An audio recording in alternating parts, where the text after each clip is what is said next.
Narayan Narayan Narayan Ajman Narayan Hari बोल नारायण भक्ति नारायण नारायण नारायण श्री हरि नारायण जो नारायण नाम प्रभु के आगे नारायण नारायण सब कुछ नारायण नारायण नारायण सब कुछ नारायण नारायण जब नारायण। जिस शरीर से भगवान का भजन आ जाए, सूत्र वो नहीं है। हम कहते हैं ना कि ब्राह्मण क्षत्रिय वैश्य शूद्र, ये भगवान का सबसे बड़ा पुनीत। अच्छा, ब्राह्मण के जब आप पैर छूते हैं, है ना, तो शूद्र की उत्पत्ति तो पैर से हुई है। तो जो हमारा चतुर्थ पढ़ है वो नाराज हो जाता है कि हमको शूद्र क्यों कहते हैं। उसको तो भाग्य मानना चाहिए कि हमारा जो है ना, हमारा जो प्रादुर्भाव, हमारी जो उत्पत्ति हुई है भगवान विष्णु के चरण से हुई है।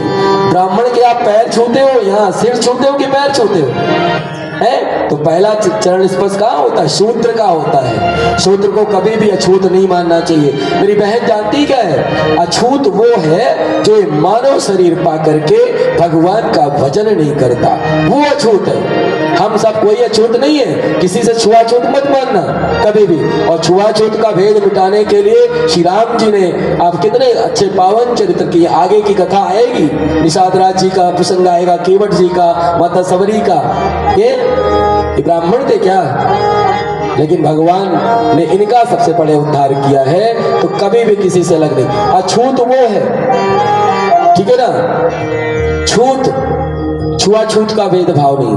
शूद्र वो व्यक्ति है जो इस मनुष्य शरीर को पा करके, मानव शरीर को पा करके भगवान का कीर्तन नहीं करता। कलयुग में मैंने बताया था जिस प्रकार से चारों युगों के भगवत प्राप्ति के साधन अलग अलग हुआ करते हैं, ठीक है। जिस प्रकार से हमारे चारों सीजन में भोजन हमारा अलग अलग हुआ करता है। होता है कि नहीं बहनों, बताओ? होता है ना? बरसात अच्छी हो रही तो पकौड़ी खाने का मन करेगा, ठीक है ना? उसी प्रकार से मेरी माताओं, मेरी बहनों, बहुत अच्छे से समझ लो, है ना?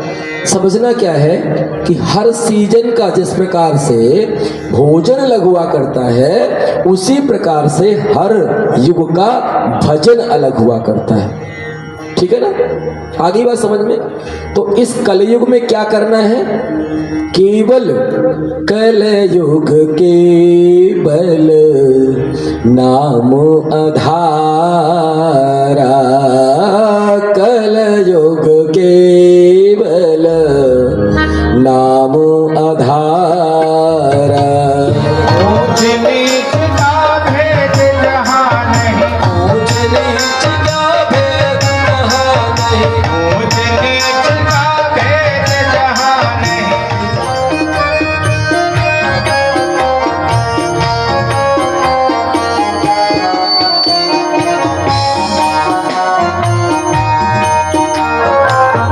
भरत लखन रिपुधन जह भैया, भरत लखन जहाँ भैया, लेती तीनों बात बलैया।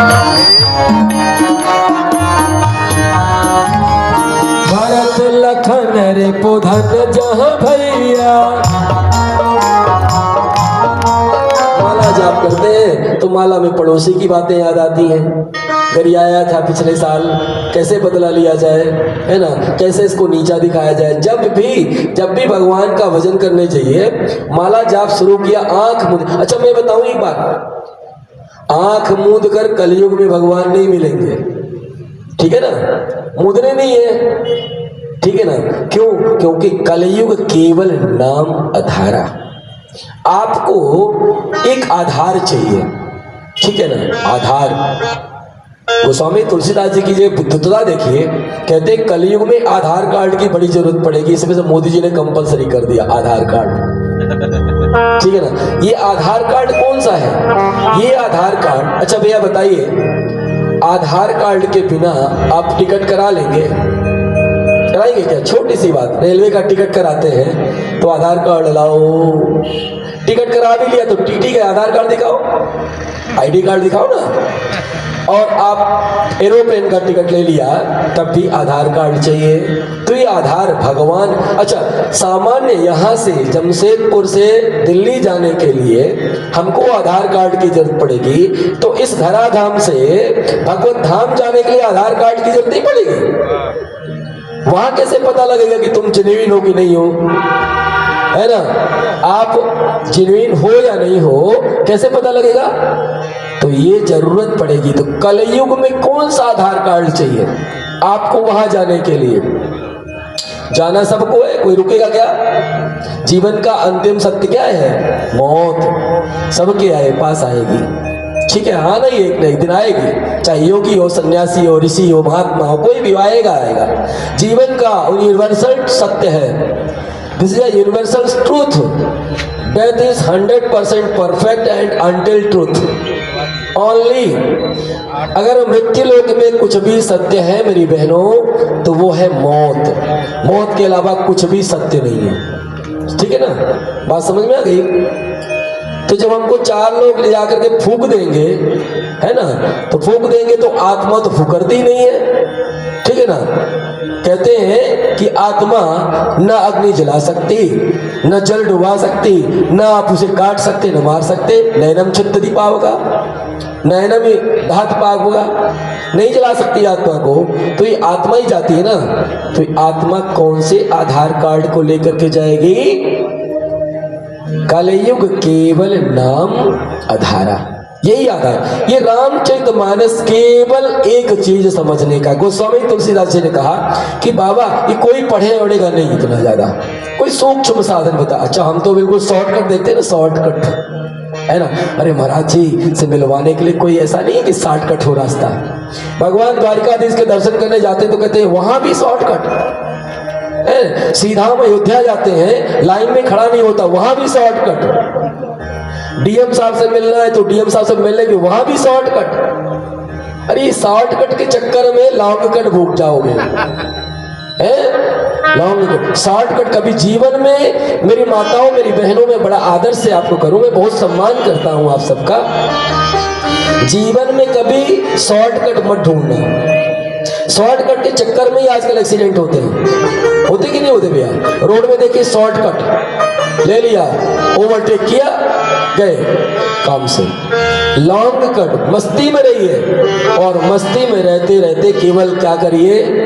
गोस्वामी तुलसीदास जी कहते हैं, अरे पागल मूर्ख इंसान, है ना, तू तुलसीदास सटता ही भजू, ताही भजू, ताही कौन? परमात्मा, छाड़ी कपट जंजाल, है ना। और क्या भजो? एक सूत्र दे दिया, रामचरितमानस का प्राण एक ही है।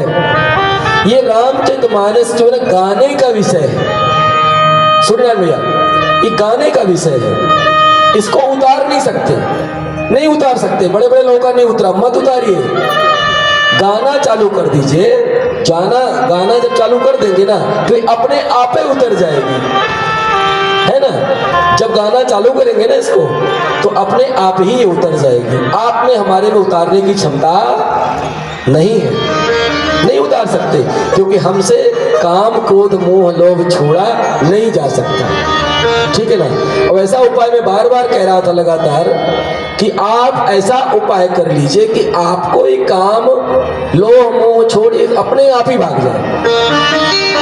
और ऐसा कौन सा उपाय है? तो केवल और केवल एक उपाय है भैया। और उपाय क्या है मेरी बहनों? वो उपाय है राम नाम मणिदीप धरो। और कहाँ धरो? ये घर में रखो। ये घर है ना शरीर, ये शरीर घर है, काहे का घर है? समझ में आ रही बात? ये घर काहे का है? आत्मा के रहने का। और हम सब ज्यादातर कहते हैं कि आत्मा में परमात्मा का वास होता है। तो अगर घर नहीं होता तो बसते कहाँ? बिना घर के कहाँ बसेंगे भगवान? है ना। तो इस घर में, इस घर की डेहरी जानते हैं क्या है? डेहरी, घर का डेहरी तो जानते हो, जहाँ किवाड़ लगाते हो डेहरी होती ना। फिर इस शरीर रूपी आत्मा का जो घर है उसकी डेहरी है ये हमारा जीव, ओठ, ठीक है ना। जो अब आप राम नाम मणि, राम जी के नाम रूपी मणि को इस जीव में रख लेंगे तो आपके अंदर की आत्मा को ही प्रकाशित कर देगी। और बाहर जो है ना, बाहर मतलब श्रीमद् भागवत महापुराण अगर आपको मरना अच्छा हो सिखाती है आपका, तो ये रामचरितमानस आपका मरना और जीना दोनों सिखाती है। आपका ये लोक भी बन जाए और परलोक भी बन जाए। तो ऐसा जो है ना मेरे प्रभु राम जी की शरण में आइए और राम जी ही कल्याण करते हैं। श्रीमद् भागवत महापुराण में भगवान ने कहा कि पुरुषों में राम मैं हूं। तो ये राम जी कैसे मिलेंगे? कल हमने ये देखा राम कथा जो है तरुण बाल संघ कुटाडी में हो रहा है। इसमें आचार्य डॉक्टर साहब आए हुए हैं। वो बहुत बड़े कथावाचक हैं। उनके बारे में जितना भी बोले वो कम ही है। ये कथा 8 तारीख से 14 तारीख तक हो रहा है। इसमें सब महिलाएं मिलकर भाग ले रही हैं।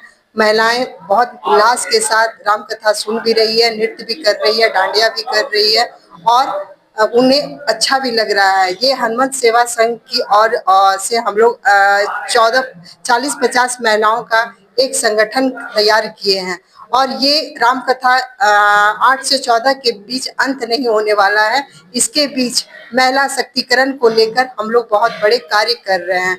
चूंकि मैं महिला सुरक्षा संगठन आयोग की पूरे झारखंड की मैं अध्यक्ष हूँ। मैं महिलाओं के लिए कुछ काम करना चाहती हूँ, खासकर ऐसे महिलाएं जो असहाय है, उस महिलाओं के लिए मैं काम करना चाहती हूँ। जो महिलाओं का पति अभी इस दुनिया में नहीं है, उस महिलाओं के लिए मैं कुछ करना चाहती हूँ। बाकी मेरे राम जी जाने। धन्यवाद। मैं अधिवक्ता रितु झा।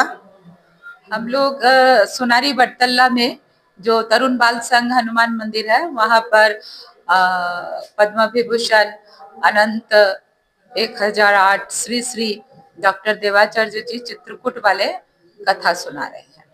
हम लोग राम कथा के माध्यम से भारतीय संस्कृति और भारत के जो परिवार है जो बर्बाद होने जा रहा है उसको बचाने का ही मुख्य उद्देश्य से ये राम कथा ज्ञान यज्ञ की आयोजन किए हैं। कितना साल से करते हुए आ रहे आप लोग? ये राम कथा तो मेरा पहली बार कराना हो रहा है। इसके आगे हम लोग छोटा मोटा हनुमान चालीसा के सामूहिक पाठ, सुंदर कांड पाठ ये सब कराते थे। कहाँ पर हो रहा है कार्यक्रम? ये बटतल्ला रोड जनता स्कूल के पास तरुण बाल संघ खुटाडी हनुमान मंदिर। मेरा नाम डालिया भट्टाचार्य जी, हनुमत सेवा संघ की अध्यक्ष।